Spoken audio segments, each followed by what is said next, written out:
Salut jeune pouce, aujourd'hui je vais te partager 3 choses qui ruinent ta confiance en toi. Pendant longtemps j'ai eu une très faible estime de moi, j'avais pas du tout confiance en moi et plusieurs exercices, plusieurs choses m'ont aidé à gagner confiance en moi et je vais te partager 3 de ces choses-là dans cette vidéo.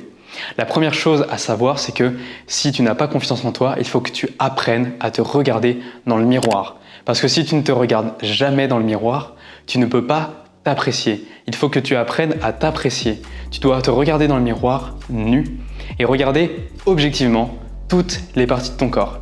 Tu dois toutes les regarder sans juger, sans critiquer, mais de manière objective. Qu'est-ce que ça veut dire? Tu vas regarder une partie, tu peux aimer cette partie, tu peux ne pas l'aimer, mais ce que tu dois te dire, c'est j'aime cette partie ou cette partie doit évoluer, je veux que cette partie change. Mais tu ne dois pas te dire cette partie est moche, cette partie est dégueulasse, cette partie ne mériterait pas d'exister sur moi ou sur Terre. Tu dois trouver une chose à dire sur chacune de tes parties du corps. Tu dois te regarder de manière objective. Tu peux trouver une partie trop grasse, trop grosse, pleine de vergetures et trouver ça moche. Petite parenthèse, les vergetures ne sont pas moches, ce sont juste une excroissance de la peau, c'est juste une dégénérescence de la peau à certains endroits, mais à part les magazines de beauté et une conscience de la société qui se voudrait une et unique, les vergetures ne sont pas moches à proprement parler, c'est uniquement des marques sur une peau.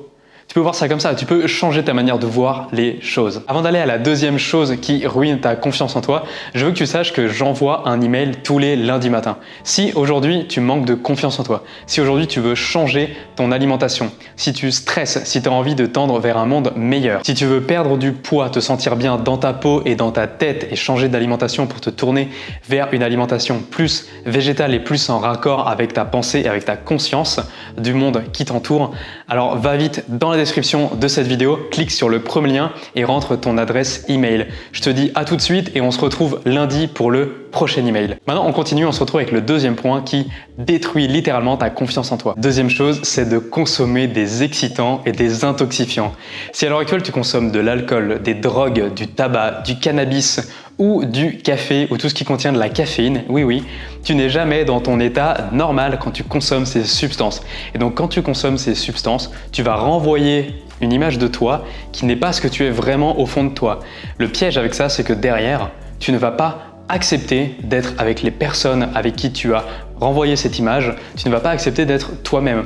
Tu vas toujours vouloir renvoyer cette image-là. Par exemple, l'alcool qui est très désinhibeur, qui enlève toute sensation de gêne, va te faire sentir mal quand tu n'auras pas d'alcool dans le sang. Parce que tu auras l'impression de ne pas être joyeux. Tu auras l'impression d'être fermé d'esprit. Tu auras l'impression d'être une plante verte et de ne pas être le mec le plus fou de la soirée. Le problème avec ça, c'est que tu vas envoyer une image de toi qui n'est pas la vraie image de toi. Tu vas vouloir imprégner dans le cerveau des gens imprégner une image de toi que tu aimerais que les gens aient. Le mec cool ou le mec toujours au taquet. Par exemple, je pense au café avec ton boss si à l'heure actuelle tu travailles ou tes profs si tu es en études.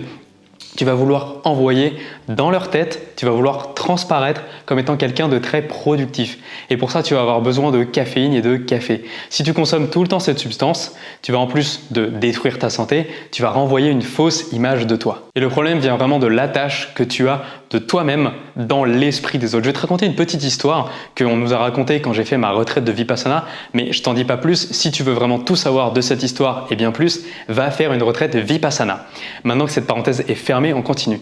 Alors, quelle est cette histoire? Imagine que tu es dans la rue, que tu marches dans la rue et que tu bouscules quelqu'un et que cette personne t'insulte. Si tu marchais seul, tu vas peut-être te sentir mal parce que quelqu'un t'a insulté, mais au fond de toi, tu vas t'en foutre. Tu vas vraiment te dire que cette personne a certainement un problème et ça ne va rien changer. À la limite, tu vas peut-être te sentir mal parce que tu auras peut-être une mauvaise image dans la conscience de cette personne-là, mais vu que tu ne la connais pas, tu vas t'en foutre royalement. Deuxième cas de figure, tu marches dans la rue avec une connaissance, mais pas forcément quelqu'un que tu connais beaucoup, mais juste une connaissance. Et tu bouscules quelqu'un. En bousculant cette personne t'insulte très violemment en retour. Tu vas sentir assez mal parce que l'image que tu as projetée dans la personne qui t'accompagnait va être détruite. En tout cas, ça c'est ton interprétation. Elle va être ébranlée. Tu vas te dire que cette personne va avoir une mauvaise image de toi, qu'elle va te trouver nul ou en tout cas, voilà, qu'elle n'aura pas la bonne image que toi tu veux qu'elle ait dans sa tête. Troisième cas de figure, tu te balades toujours dans la rue, mais cette fois-ci avec ta mère, ton fils ou tes parents ou quelqu'un de très très proche de toi. Tu bouscules quelqu'un et cette personne-là t'insulte en retour, elle t'envoie des insultes. Et là, tu vas te sentir vraiment très très mal. La différence entre ces trois situations, c'est pas le fait. Le fait reste le même. Tu as bousculé quelqu'un. C'est l'image que tu vas retirer de cette situation. Dans la première situation, tu es tout seul, donc tu t'en fiches en fait que quelqu'un t'insulte. Mais dans la deuxième situation, tu es avec une connaissance dans laquelle tu as mis une image de toi-même, tu as projeté ta propre image dans son esprit, en tout cas l'image que tu voudrais qu'elle ait de toi, qu'elle te voit comme quelqu'un comme ça, quelqu'un qui ne bouscule pas les gens.